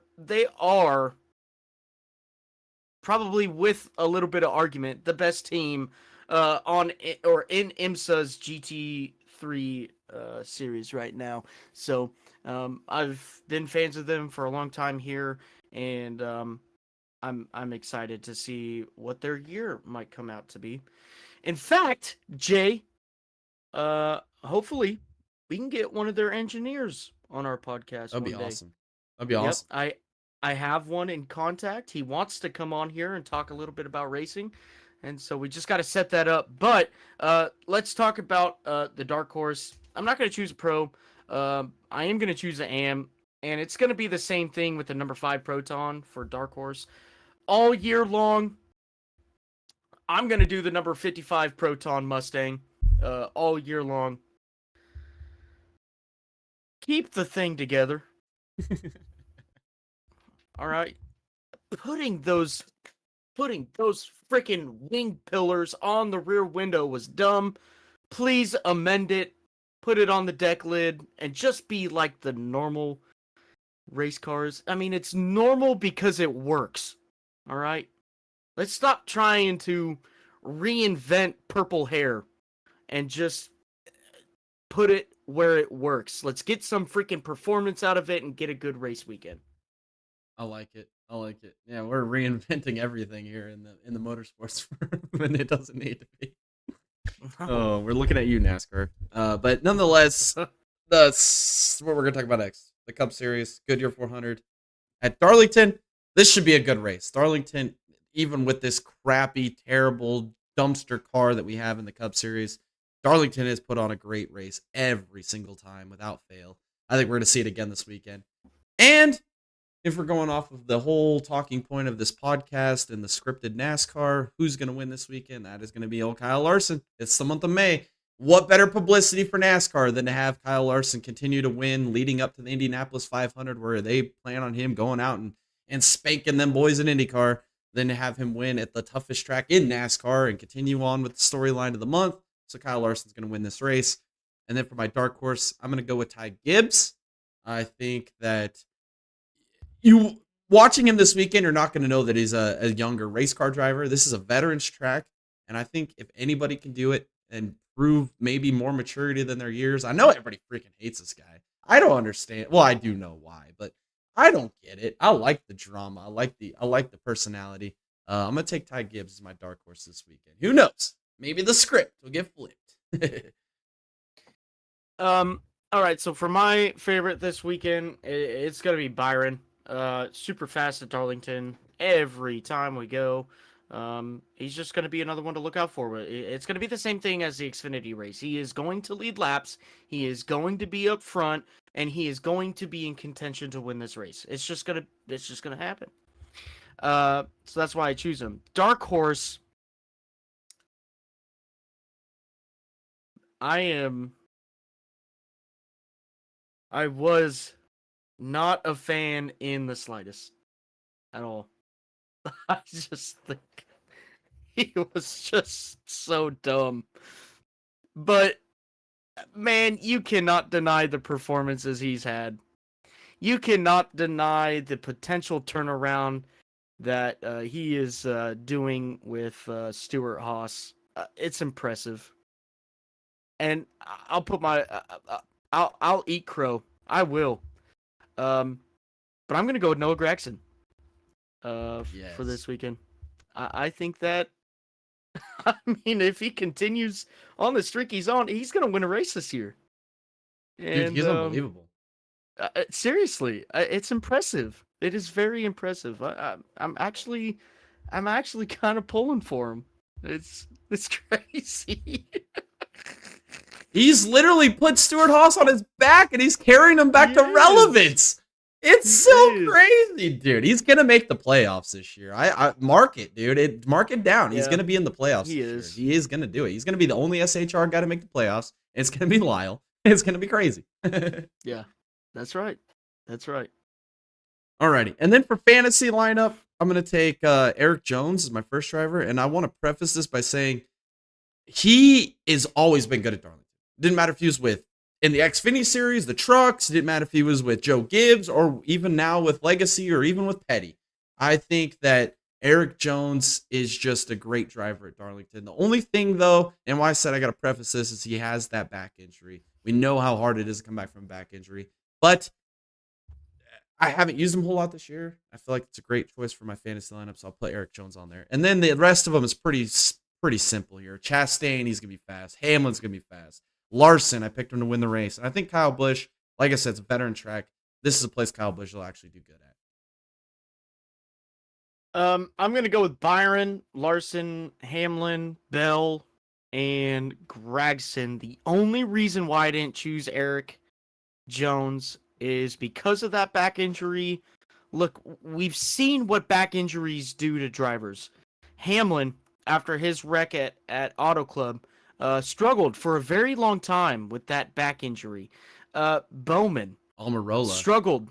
Almirola struggled. I think Eric Jones is going to struggle. I think it's going to be a minute before we see Eric Jones back in his normal form, or we may never see Eric Jones back in his normal form. So that's the only reason why I didn't choose him. I hope he proves me wrong. Yeah, I do too. I really do too. We'll see. And then for matchups, we got Hamlin versus Byron. Byron doesn't stand a chance. It's Darlington. Hamlin will have plenty of opportunities to put him in the wall. Oh, I'm gonna choose Byron over Hamlin, just because of previous performances.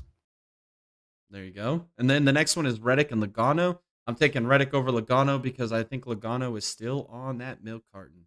We still haven't found Logano yet. Yeah. I'm actually gonna choose Logano over Reddick though, because Reddick disappointed me last weekend, and I thought he was gonna be really fast. He was terrible, I mean, yeah, Joey Logano was on a milk carton last week, but historically, he's really good at Darlington. So maybe he can turn around his season here. I don't know. Yeah, we'll see.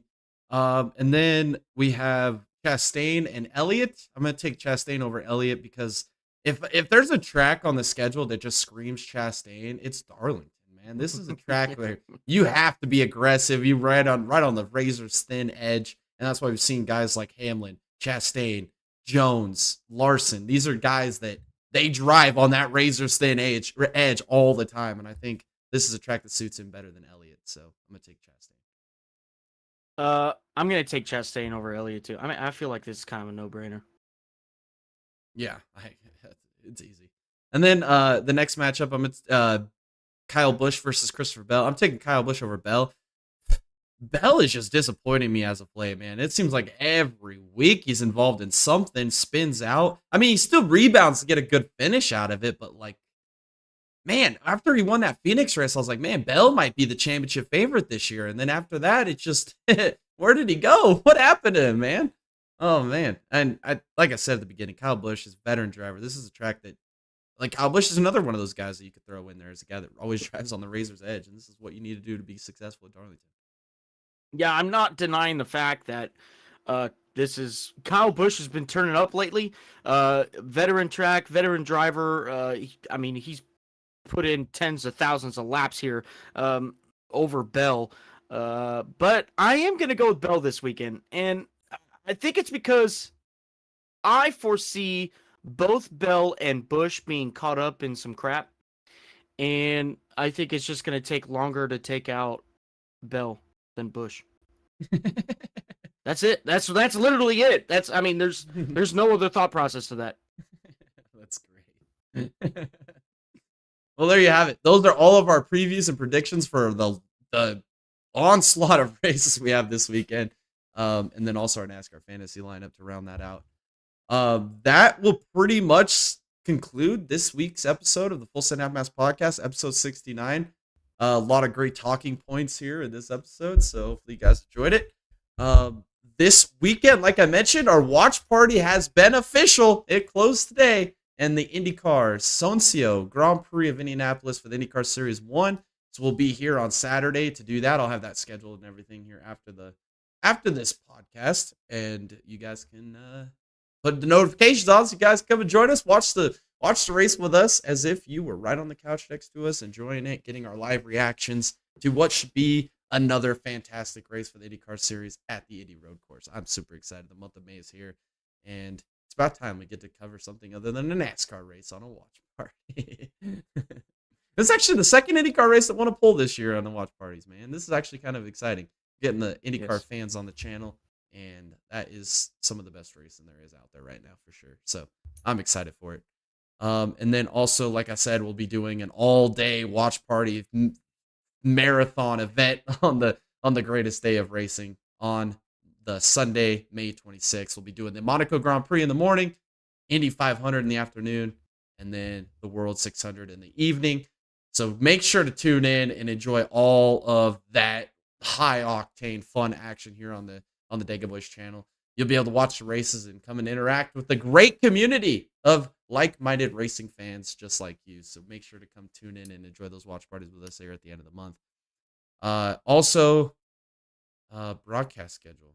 Yeah, baby. Let's talk about it. Yeah. We've got the finale at Backmarkers Racing League at Nashville. 150 laps. We've actually crowned the champion. Okay. I'm not going to spoil it though. We'll talk about it on Thursday. All right. Tomorrow is Wednesday. We are racing with Nexus. Okay. Let's see. With that, it is. I believe it's Darlington. Darlington? Yeah, I'm pretty sure it's Darlington. Yeah, it's Darlington.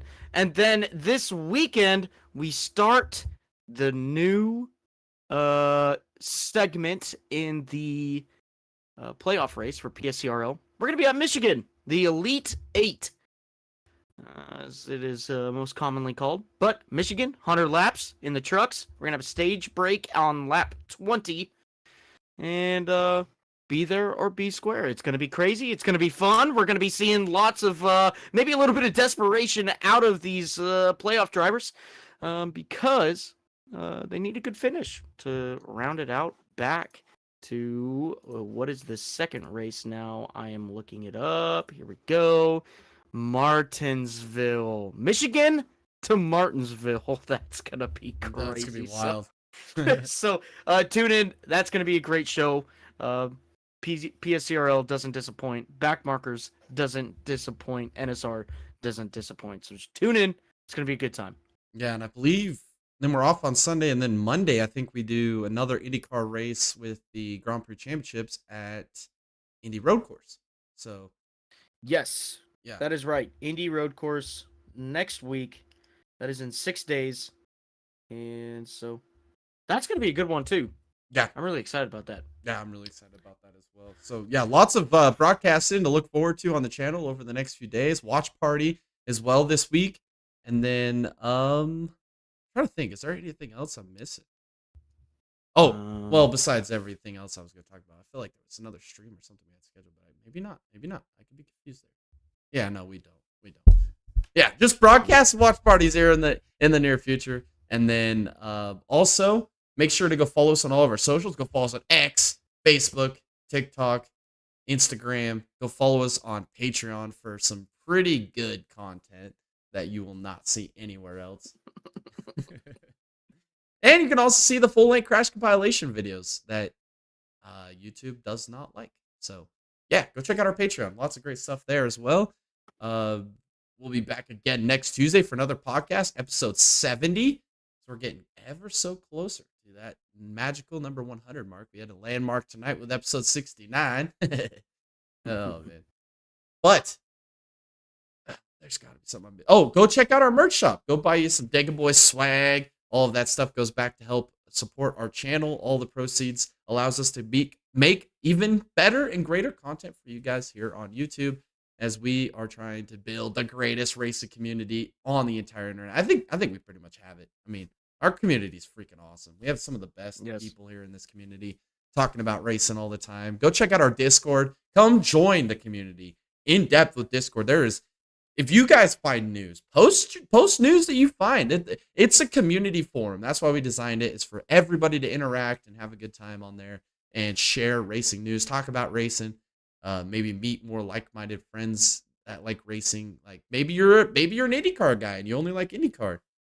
There's probably a lot of IndyCar fans on their Discord that you can come talk to and hang out and talk about racing. There's even some like community chats that you could jump into and actually talk with people through Discord, in person. So yeah, come join our Discord. It's always a fun time here. And there's always a lot of funny, cool stuff being posted in there as well. So yeah, join our community. Also, if you want to become a member of our YouTube channel, like the many great members that we have, I mean, a ton of members right now. We've got Dallas Seward, Stephen Doughton, we've got Richard Latuke, we got Caden Gargiulo, Bryce Saucier, Daniel Maddox. Who else? We got so many. Telltaps? Yes, Telltaps. Javon Thompson, yes. Kevin Whalen, yeah. See, Tom's got it on lock here. He must be looking. Yes. Well, okay, I'll cheat now. Oh, okay. I'm just kidding. Well, kind of. Dallas, Kevin, Javon, Steven, Telltaps, Mad Duck, Richard Latuke. We got Caden Gargiulo, Bryce Saucier, and Bobby Dennis. That's what I was missing. Yes. Bobby D. Yes. So thank you to all of our community members. It means the world to us. You guys can get some great perks, get a little bit extra privileges in our Discord. You can even get there's a tier there where you can even get some merch. You can even come join us on podcast, broadcast, anything you want. There's a lot of great benefits there. And all of that goes back to help us make more and better content for you guys here on this wonderful platform of YouTube as we continue. Like I said, we got the greatest racing community on the internet. We just want to keep building it and growing it for more and more people to interact and have more conversation between everybody in our community. So, with that being said, though, this has been another awesome podcast here on the Dega Boys Broadcasting Network. This is Jay and Thomas, and we are going to be signing off for tonight. And we can't wait to see you guys in the next one.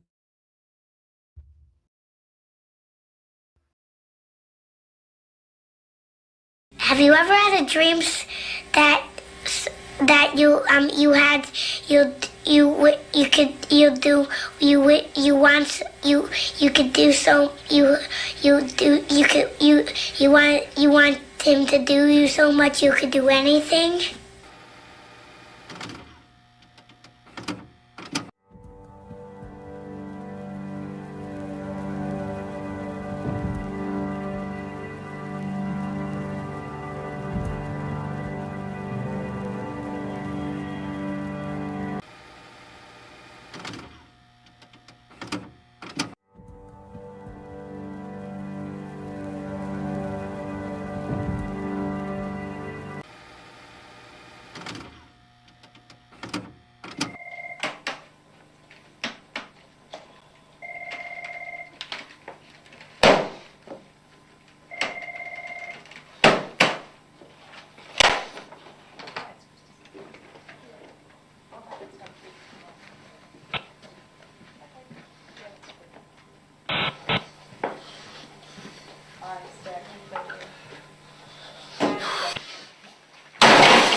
step into